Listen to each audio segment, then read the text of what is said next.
Welcome to On the Edge with April Mahoney Brains. Here, this is the spot where the conversations are pointed, the guests are sharp, and the responses are never dull. Did you bring your thinking caps? Because it's time to put them on. Because the conversation starts now. Welcome to On the Edge with April Mahoney Brains. You are at the spot, you're at the place, the location right here. The place where the conversation is pointed and the guests are sharp and the responses are never dull. We're going to Australia for some fashion tips on sustainable, renewable fashion and to be able to repurpose it. That's big brains. My daughter is an amazing costume designer and makeup artist, and my husband taught her how to sew. Well, Susan Dimasi, her grandparents were a part of the World War. What is the first, Second World War? Second World War. Second World War, and they learned how to tailor. So that is really a lost art of knowing how to put things together, being in fashion, and look at all those beautiful bulks of fabric behind her. I can't wait to talk about that. So Brains, help me welcome her to the edge, Susan Dimasi. How are you, beautiful? Well, April, hello. How are you and how is everyone? The Brains are doing good, and we want to talk about fashion. You know, Brains, I'm telling you, I love to talk about all kinds of things on the show, but really what is the most endearing to me is the human interest part, the people's why. Why do they do what they do? What brought them to this point, and what they're pouring into you? So, Susan, tell us a little bit about you. Well, thank you for asking. I'm by training a fashion designer. And when I say training, that started 30 years ago. That was not some sort of 2-week course. By training, I'm a fashion designer. I did a Bachelor of Arts. I did a master's. I started a PhD, which I didn't finish because my business grew. And by trade, I'm an artisan. And what I mean by artisan is I make clothes. I make custom and bespoke pieces. And I've made pieces for some of Australia's most intelligent women, like Reserve Bank of Australia board members, and some of the world's most creative women, like international pop star Björk or Bjork, however you say that Icelandic name. And what really sets me apart is based on working with very creative and very powerful women, I understand the style mindset. I understand why these highly creative, highly powerful women invest very heavily in style. And it's not because of the way they look, it's because of what it does for them. And it's something I'm always trying to share with as many women as possible. Tools are clothes are tools, and it's what those tools do for you. And I've had that mindset insight from working with very creative and very powerful women. But I'm also an artisan, and I've made their wardrobes. These are highly discerning clients. And I've made whole wardrobes, not just one-off pieces. And so combined with that insight into mindset, combined with my skill set to make clothes for really discerning women and the type of dresses that they wear to death on high rotation for 10 years and then come back to me and say, Susan, you know that dress you made me 10 years ago? Same again, please, different color. Let's review my measurements. That's a mindset and a skill set that I love to share with as many women as possible who I'll never meet face to face. I'll never make them a dress, to help them take the time and the money that they're often spending on frustrating results, Right.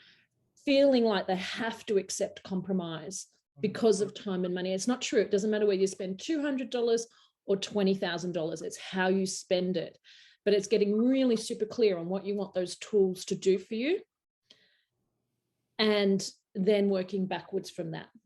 Right, and it's creating your style. You know, there are some women, we'll say, for example, Jackie Kennedy, Yeah. that are iconic. Yeah. You know, that every first lady aspires to be dressed, and the wardrobe. And like you said, the clothes, you have to wear them. They don't wear you.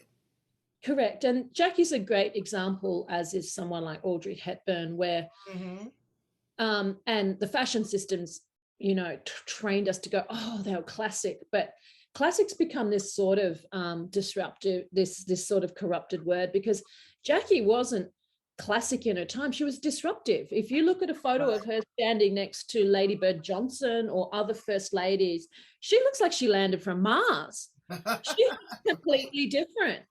She was being disruptive. And so her style, and this is really important, this is the real clincher, is power. It was power to hold space, and to hold space with people on her own terms. And it sent a message from the start by looking so different. She took a risk to look that different, because it could have, some people wouldn't have liked it in the day. It could have backfired, right? Yeah, and in the day there would have been a whole lot of people that didn't like it. Mm-hmm. But in time it becomes classic. So, and every woman has the ability to do that, be their own version of classic. But the fashion system does use that word classic to sell you stuff for more money, really. It's not really classic. Well, they want to make you seem that it's exclusive. Yeah. And they're, and they're not just making one, Brains, all the time. Sometimes they're making 10,000. Mm-hmm. I want to talk to you a couple things about cost and money in the fashion industry, because it is big business. Multi-trillion. So, let's talk about, you mentioned whether it costs $200 or $20,000. Mm-hmm. Cost per wear. Yeah. I had to get my head around that. Because I have a section of my closet that's very trendy. I mean, I'm throwing on something that's very relaxed, very casual. Mm-hmm. But then I have a section of my closet with timeless, classic pieces. That, that black dress, that blazer, those nice pair of slacks. Mm-hmm. These are things that are timeless. Mm-hmm. That I will be able to put on a different blouse, put on some accessories, wear a hat. Do something different that really give it a new pizzazz, a new spark. But you better believe that if I'm paying anything over $300 to $500, I'm getting cost per wear. I'm going to wear that same outfit to the next 5 events or 6 events until I get cost per wear.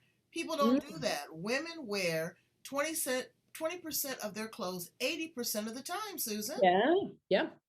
We're still, April, they're wearing 20% of their clothes 80% of the time, and they're just tolerating them. They don't even love them. They're, if you ask them to rate the 20% that they're wearing on high rotation, oftentimes, they're giving them like a 3 out of 10, because there's another really strange thing that's happened in the modern lexicon of fashion and dress, which is function. The idea of function has become conflated with disposability, and the idea of function, and because it's become conflated with disposability, it's also become acceptable not to like the things that you wear every day, that you just actually tolerate them. And when you go to really good design, really good fashion design, function and something you love wearing every day can go together. Loving something doesn't have to mean it's rare and exclusive and only for a special occasion. Functionality, there's a saying in design, form follows function. Functionality and something you love wearing every day, and something that lasts for a long time, that's functional. When you're wearing the $4 Kmart t-shirt and you don't even like it, and after 3 months you get rid of it, there's nothing functional about that. That's a lie. Or don't even get rid of it. It's just sitting in the back of the closet. Being a pain, taking up space. And not just physical space, mental space. But even shopping off the rack, I take it, I go and try it in. My figure has changed. I know it has. And I was taking my granddaughters out shopping. And they got on these clothes, and they were, it was in an affordable discounted store, and it fit them perfectly. I said, but once you wash it, baby, it's going to shrink. And the worst thing you can do is be pulling and tugging on your clothes. It's a key indicator that it doesn't fit. It needs to be comfortable. But I was looking at some of these women that have been to the Met Gala, like one of the Kardashians.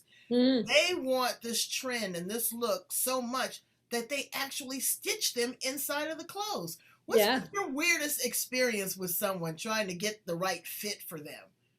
Look, my weirdest experience, and I'd love to come back and comment on the Met Gala thing. because often we are setting our standards against things like the Met Gala, which is really like a weird thing to be setting our barometer by. You know, they're highly curated moments. They're highly, highly curated moments. They're not what we should be setting our barometer by, you know, because they are stitched in. Also, it is that person's job. It is the job of stars and celebrities to appear. They spend most of their day, you know, exercising, preening, getting their cosmetic enhancements. It's not a barometer to set our barometer by, and it's really unhealthy in so many ways, whether it's body dysmorphia or unnecessary cosmetic surgery, or whether it's just driving fast fashion, you know, to keep up with those women. But yeah, and one of the weirdest engagements I had with a highly intelligent woman, actually, a highly intelligent woman, was she asked me to make a couple of pieces for her, a size smaller, so that she would be inspired to lose weight to wear it. And it went against my principles, but I was dealing with a powerful and highly intelligent woman. So I was kind of like, well, I wouldn't do that if I was you. She insisted I did it. And then, of course, no sooner she got the pieces, she said, they don't fit me. I said, because you asked me to do this crazy thing, right? And I didn't, because I didn't really think this was a very good idea, I left the pieces with some seam allowance in the back to change them and alter them for her, and you know, offered to go and alter the piece to change for her and make it fit her, which it was strangely an offer she never took up. But I think if you get caught up in this idea that style is going to come with a dress size, it does lead to really wasteful behavior. And I don't blame women who think style is going to come from a dress size. We've been so heavily sold this belief by fitness and diet industry and the red carpet that if you're a certain size, you're going to automatically feel stylish. Well, I have really big news flash for brains, which is I have some very naturally skinny women. That's their way their body runs.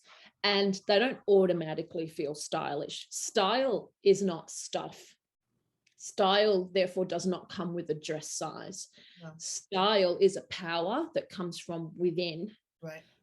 And when you get inside giving you the right messages, and you push away all that societal crap that tells you have to be a certain body size and you have to be a certain beauty, you know, you have to fit into this box and this box and this box. That's all designed to keep you from never having style, right, and constantly buying. And to keep them, you know, to keep the designers designing. I've been to a lot of fashion shows. I've been to Fashion Week in New York. And people have to understand that also you're an artisan.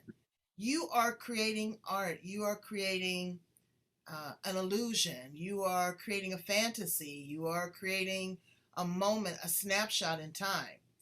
Brains, a lot of those things people aren't going to buy, and they're not going to be off the rack. But you have a sense, again, of gaining your power, seeing who you are or who you aspire to be. What would I be in this red dress? Or how would I feel when I walked into, you know, a business meeting in this power suit? So again, like you said, you are really also setting the mindset. You mentioned something else about sustainability. Mm-hmm. That's a big, I don't know, faux pas in the fashion industry, because people are saying that the fashion industry is very wasteful. As far as, and very harmful to the environment, with different dyes and different type of fabrics. You know, everything is coming full circle. It used to be cottons and linens. Now they're using bamboo and they're using other types of sustainable products.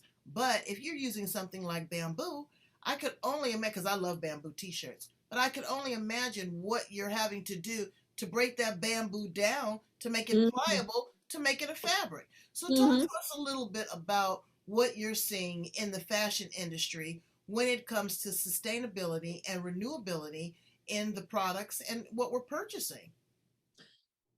Well, look, what I saw almost 2 decades ago when I started doing this was there was a big push towards those fibers, but I always wore secondhand clothes. I didn't grow up in a rich family, and I was always wearing secondhand things. And I had things that were 40, 50, 60 years old that I wore, and they were amazing, and I got compliments on it. And I looked at those fabrics, which were wool, leather, pure silk.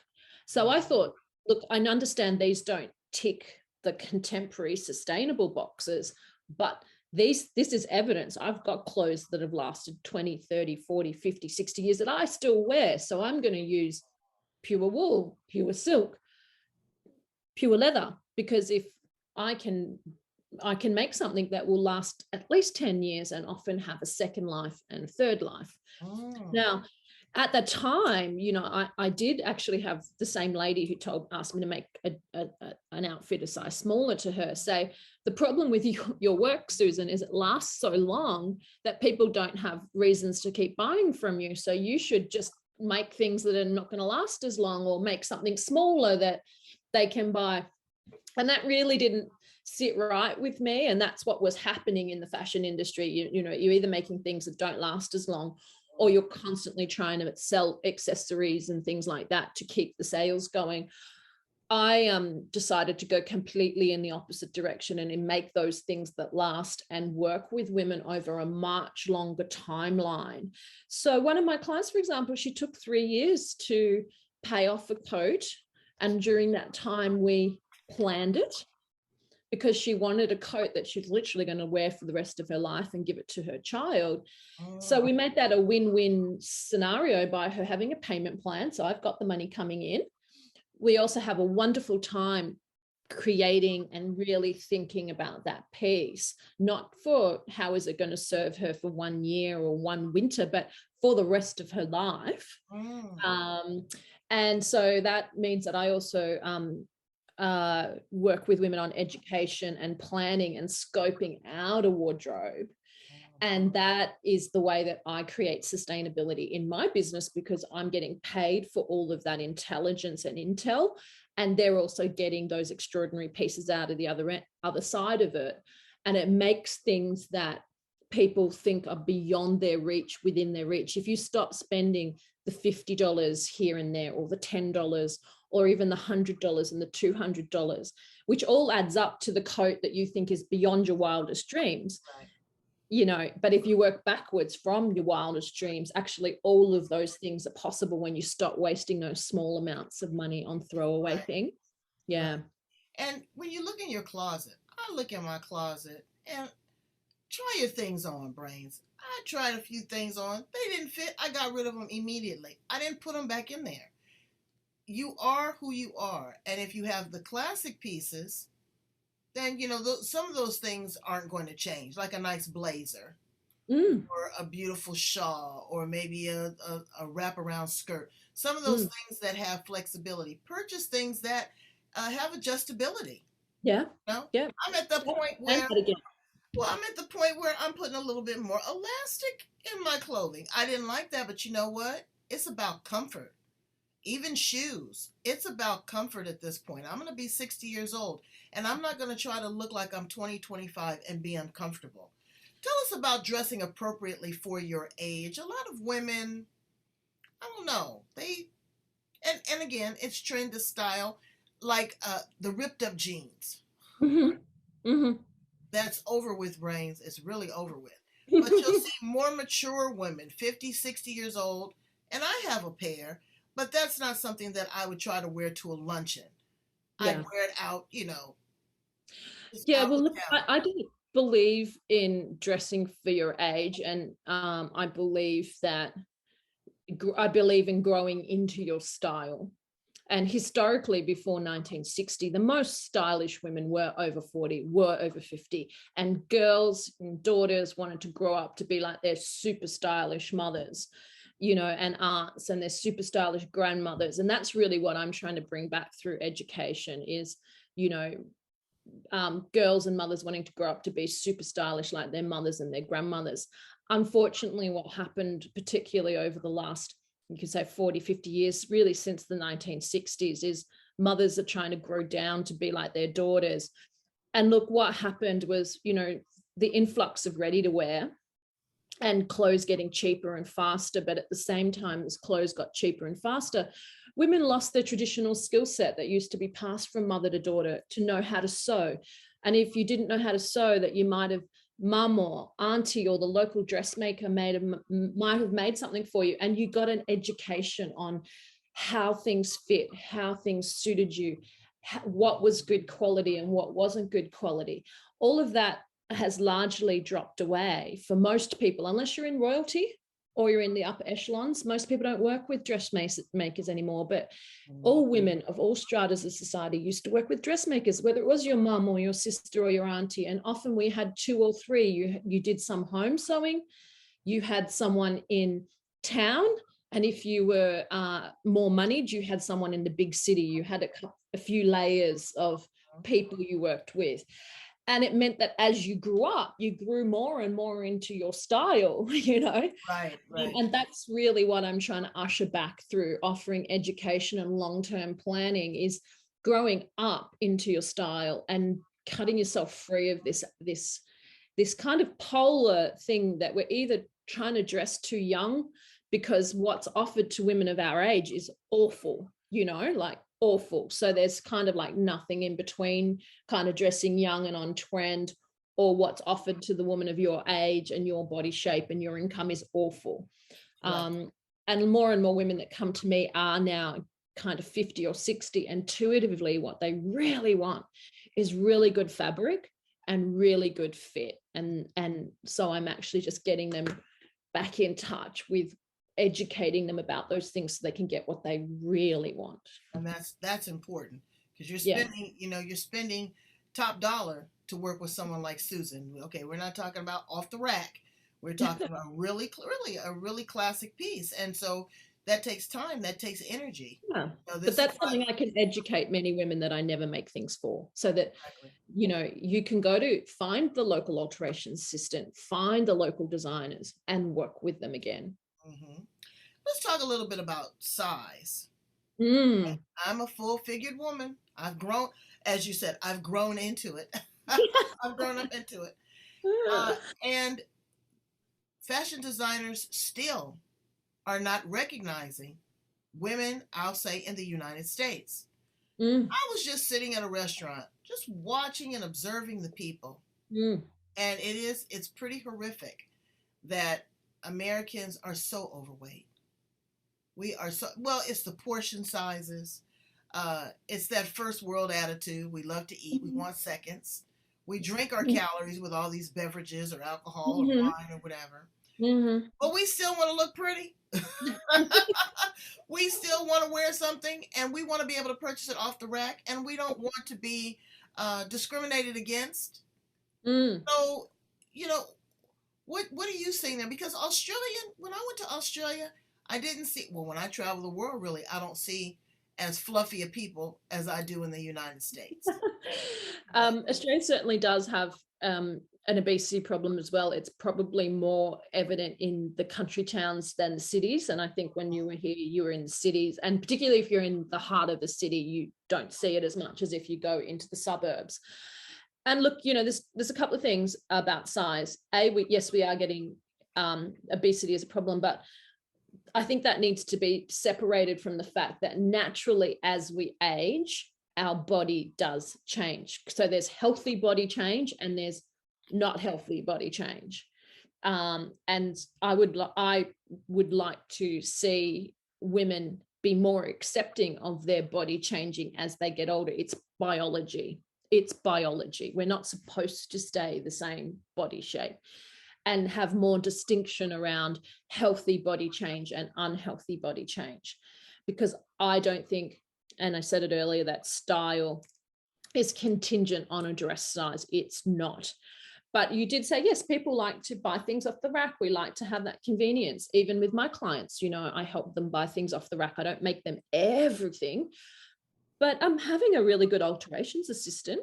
can really, really, really change that experience for you, you know, getting back in touch with that old skill set. If you want to buy off the rack, having a good alteration assistant, a local lady, but also someone that you respect and you're willing to pay for her service to make it all better. You don't want to pay her like $5, you know, like it's Exactly.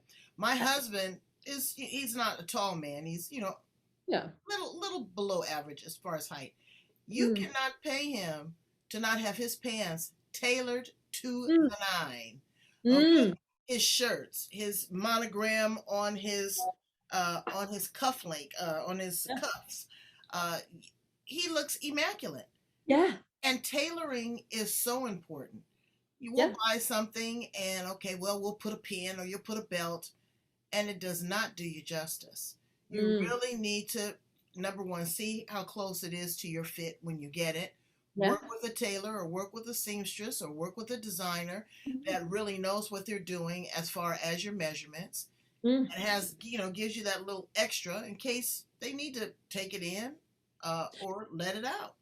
It's one of the first steps in cutting ourselves free of a constant cycle of compromise. What I see happening to women who come to me, they want to get out of a constant cycle of compromise.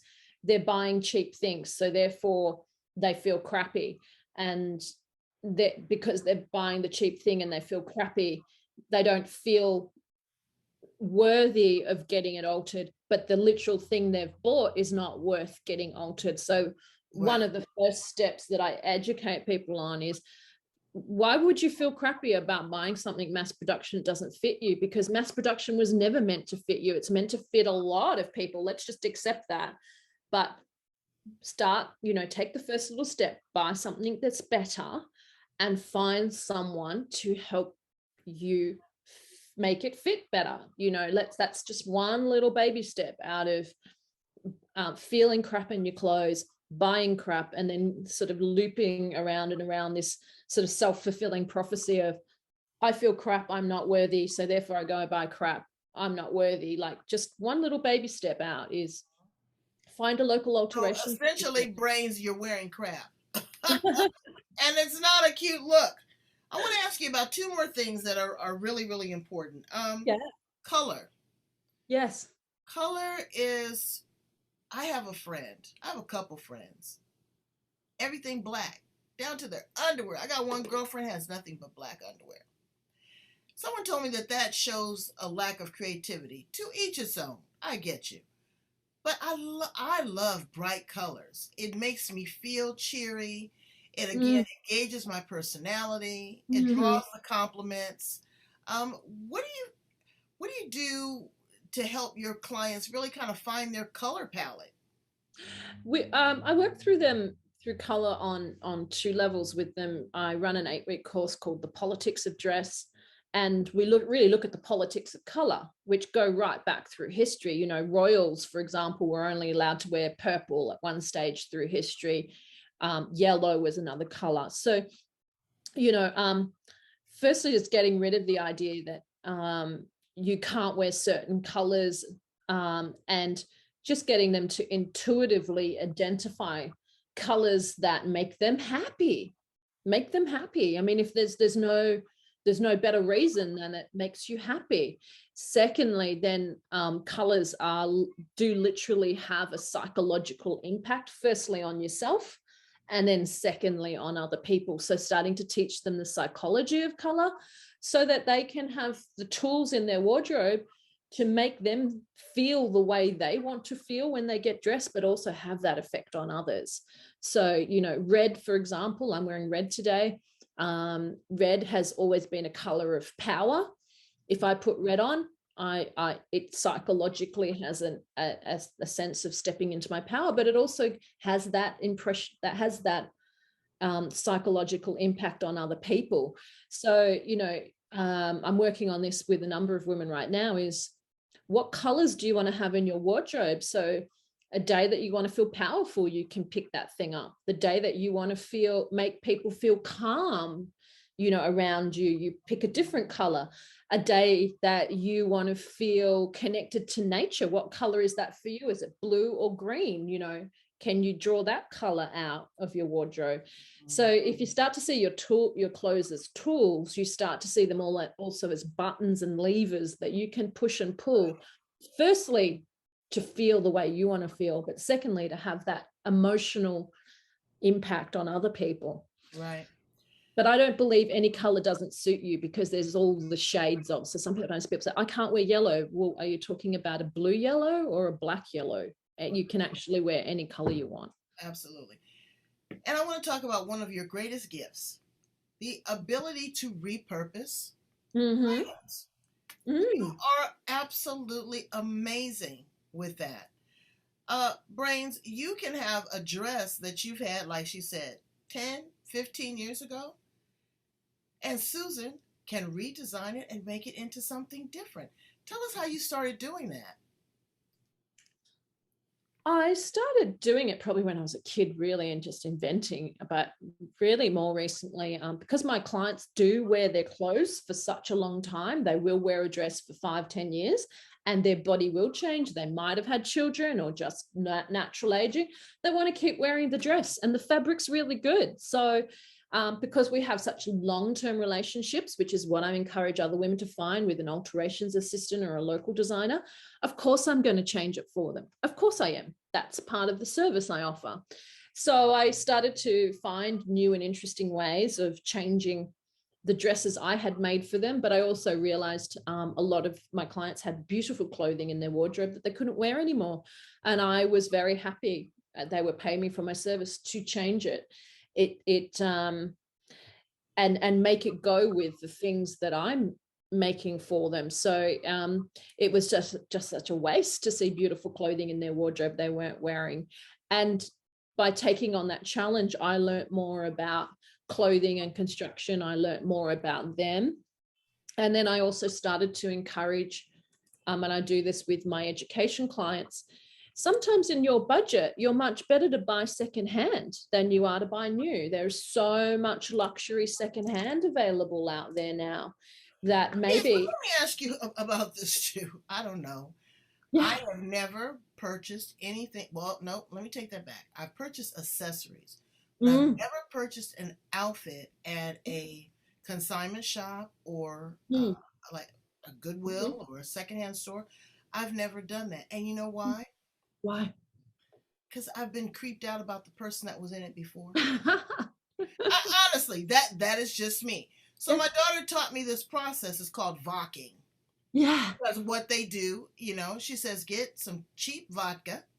Yeah. And spray it. She says it doesn't damage the thing, but it takes out all the scent and all the odor. And then, you know, I'm kind of superstitious that way. I said, maybe I'll burn some sage in the room and just fan it around. But because it holds an energy. Don't you think? I do think, but I also think the same is true when things come out of factories by people who maybe are not very happy making them. True. So, you know, choose your energy, you know. Right. I agree. I think everything holds energy, old or new, and whether it's vodking or a damn good dry clean and a blessing, I think you can change the energy of something. And I don't see a lot of dry cleaners here in the U.S. anymore. Right. I don't know. Right. I do not. Yeah, there used to be dry cleaners everywhere. I don't know if it's the cost of the chemicals. I don't know if people, you know, again, in California, we are just wash and wear. Just want to wash it, just shake it, put it on, go. They don't even like to iron their clothes. Brains, iron your clothes still, okay? It makes such a difference.